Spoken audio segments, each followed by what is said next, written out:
A small town in Utah is rationing water, testing old wells, and wondering what happens if the creek that feeds it runs dry. A Colorado rancher just sold 1/5 of her cattle because there is no water left to grow their feed. And the two largest reservoirs in the United States just hit a combined low that has never been recorded before. This is not a warning about the future. This is happening right now, in July of 2026. And this week, the situation got harder, the stakes got higher, and the decisions got more urgent. We'll take you through everything that happened: the crisis on the ground, the emergency deals being cut, the science telling us exactly how bad it is, the laws moving through Congress, and the one deadline that now looms over everything, a deadline that will determine how 40 million Americans share what is left of a dying river. Stay with us, because every part of this story connects. Welcome to Western Water Weekly, your source of plain-spoken news highlights from the Colorado River Basin states. Let's start with the big picture. The Colorado River is the lifeblood of the American Southwest. 7 states depend on it: Arizona, California, Colorado, Nevada, New Mexico, Utah, and Wyoming. So do dozens of Native American tribes, millions of acres of farmland, and some of the fastest growing cities in the country. The water from that river is stored in 2 giant reservoirs: Lake Powell in southern Utah and northern Arizona, and Lake Mead on the Nevada-Arizona border, the largest reservoir in the entire United States. As of July 12th, Lake Powell was about 24% full. Lake Mead was about 27% full. Together, they held less water than at any point since Lake Powell was first created, decades ago. The Salt Lake Tribune reported that record on July 17th, and the number matters for a reason that is easy to miss. People sometimes look at Lake Mead rising and think the crisis is easing, but that rise often just means water was released from Lake Powell upstream. Moving water from one reservoir to the other does not create a single new drop. The total is what matters, and the total is the lowest it has ever been. Now layer this on top of a Tier 1 shortage, an official federal designation that triggered mandatory water cuts this year. A Bureau of Reclamation forecast released July 14th confirmed that the lower Colorado River system is operating under that shortage. In plain terms, Arizona must receive 320,000 fewer acre-feet of water than its normal allocation. That is roughly the annual water supply for 1 million households. Nevada faces smaller but still real cuts, and here is something that stood out in that forecast. Both Arizona and California are on track to use more water this year than their approved limits. Arizona is projected to exceed its allocation by about 32,000 acre-feet. California by about 35,000.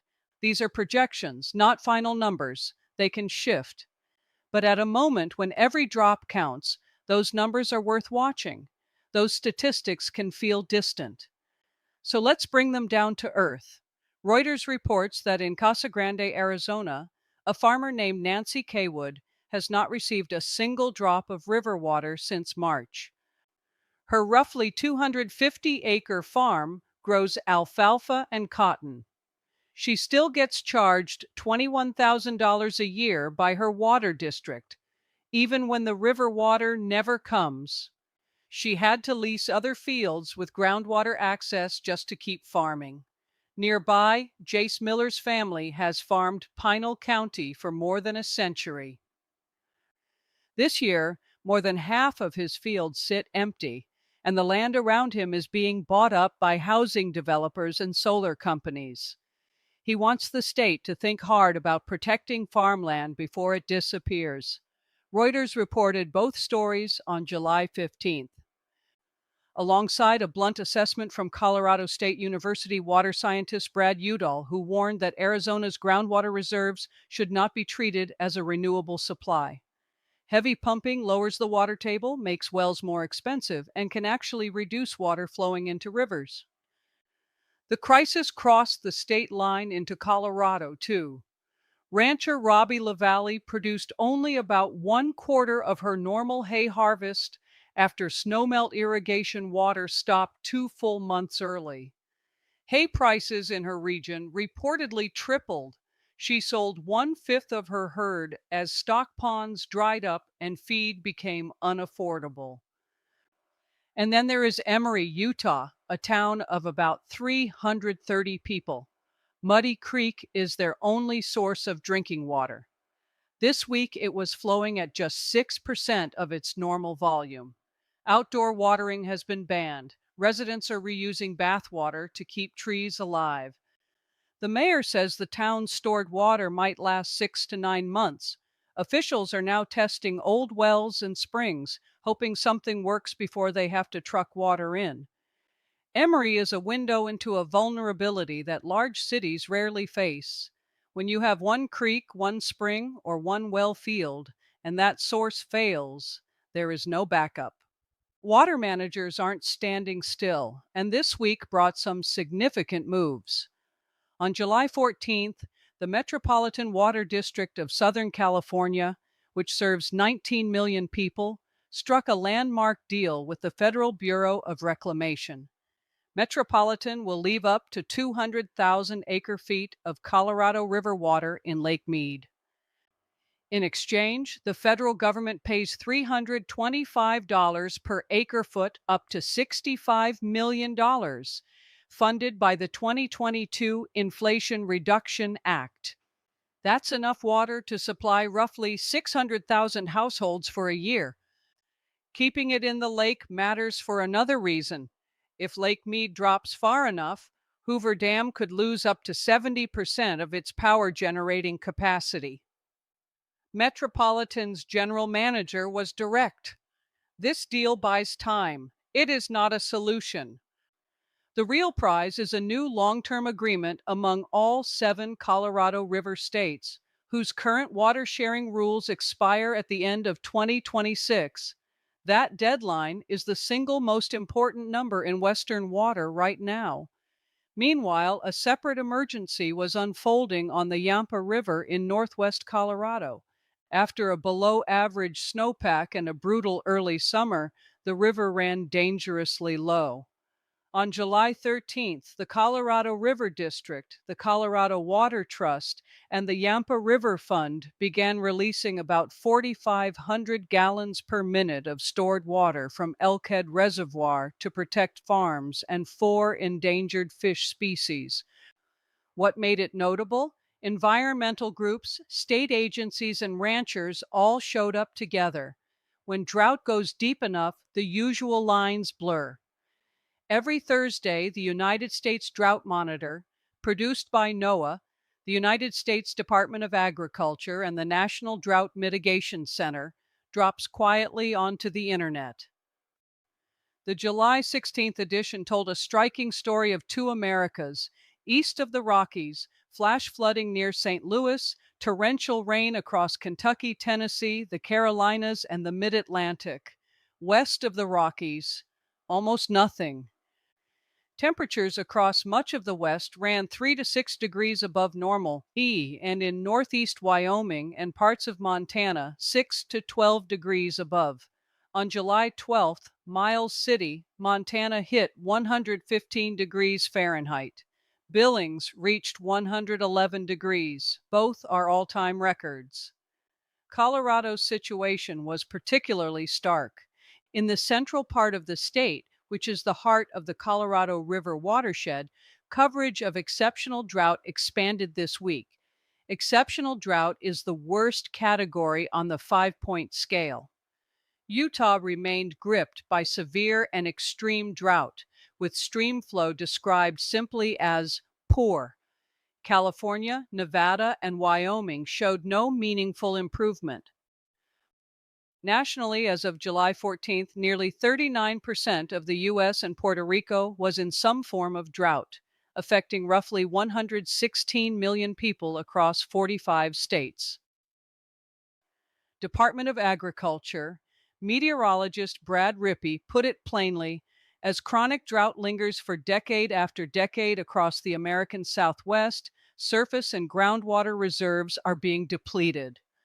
It would take a permanently wetter regime to bring these large watersheds back from the brink. It does not help that the world is a much warmer place than it was 5 decades ago. There is a sliver of near-term hope.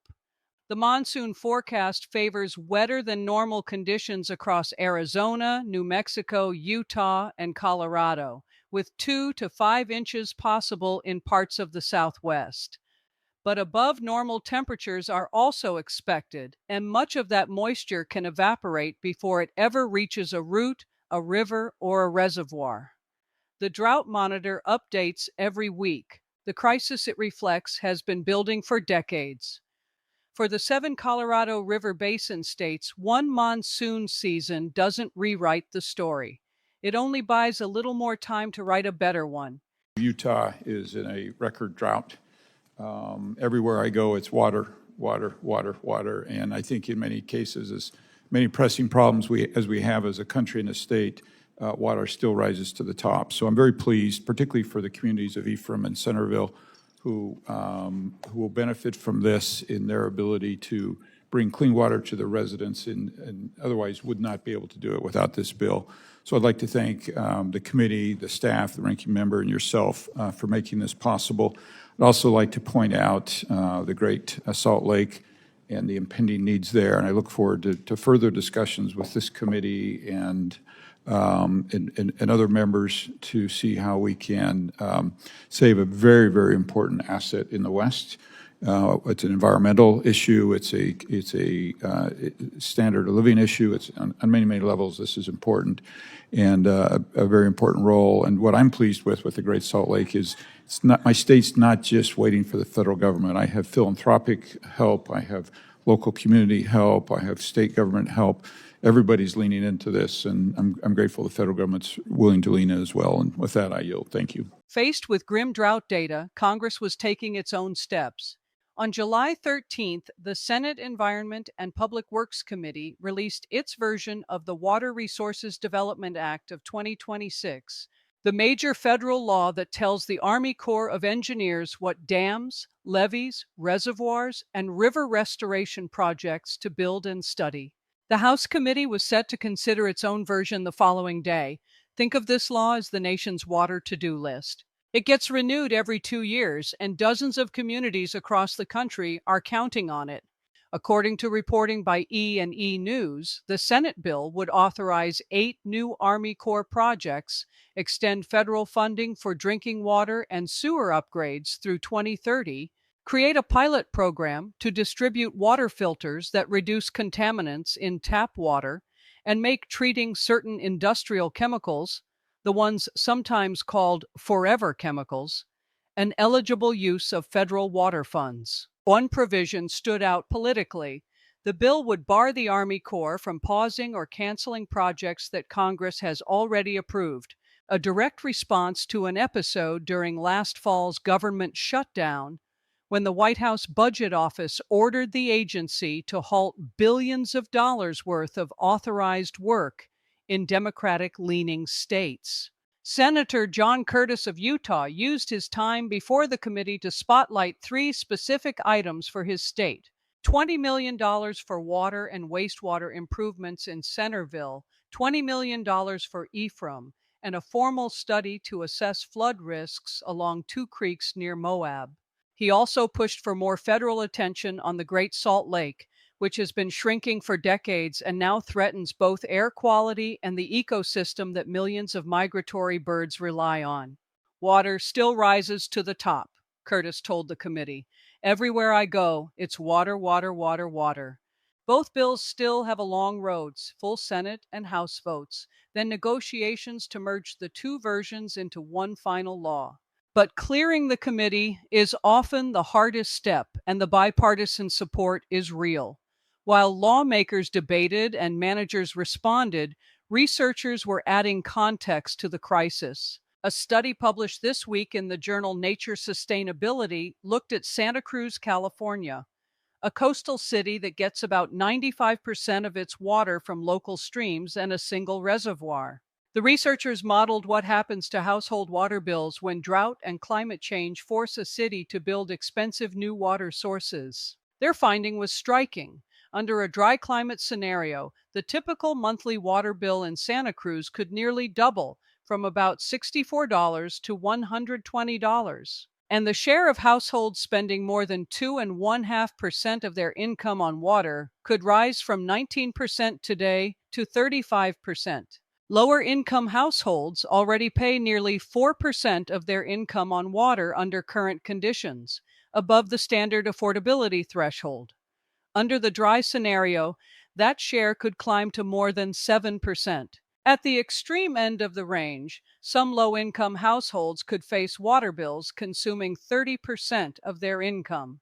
The researchers were careful to note that Santa Cruz is a specific case, but the broader message travels. Water planning is not only about having enough water, it is about whether families can afford to pay for the steps needed to keep that water available. Also this week, water managers launched a new study to improve measurements of how much water evaporates from Flaming Gorge Reservoir on the Utah-Wyoming border, reported by the Salt Lake Tribune on July 13th.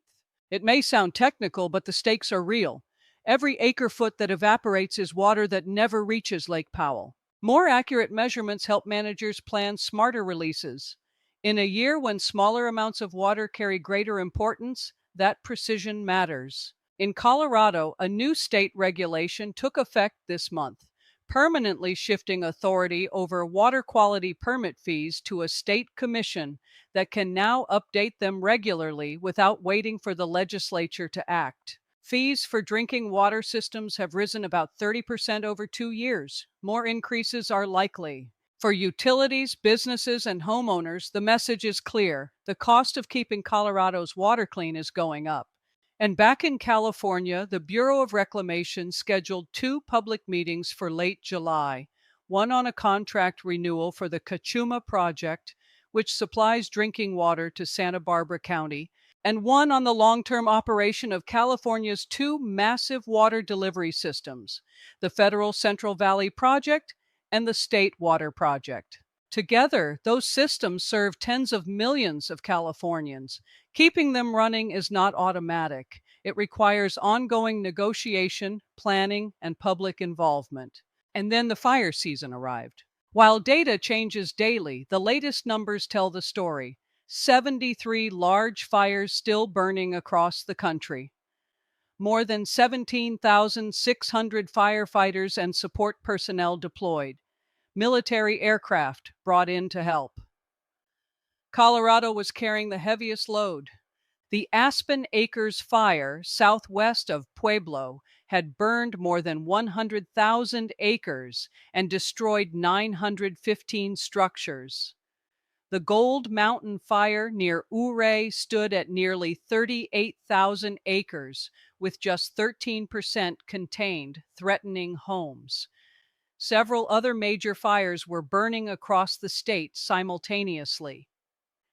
Utah's largest active fire, the Babylon Fire, had already consumed more than 107,000 acres. The Cottonwood Fire covered nearly 98,000 acres and destroyed 185 structures. Near Sedona, Arizona, the Pocket Fire had reached 95% containment across more than 27,000 acres.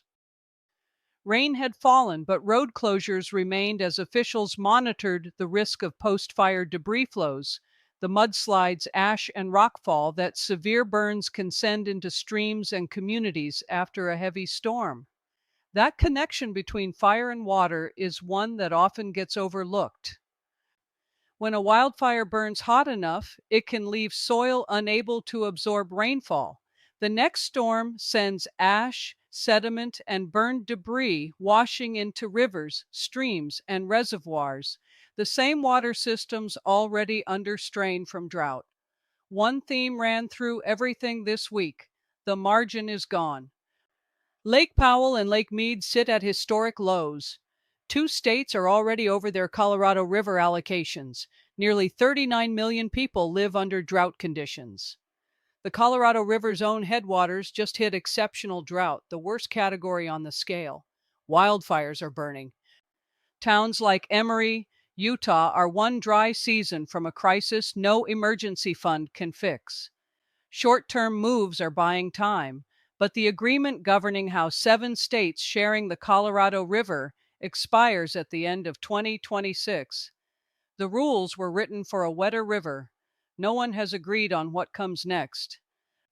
That agreement, or the failure to reach one, will shape the water future of 40 million people for decades. So here's where we hand it to you. What trade-offs would you accept? Cities, farms, or ecosystems? Do you think 7 states can agree before the clock runs out? What's the water situation where you live right now? The river isn't waiting, but we'll keep reporting. See you next time. That wraps up this week's Western Water Weekly. All of the stories we covered are reported in full at western-water.com. Be sure to check back next Sunday for our next roundup. Thanks for watching.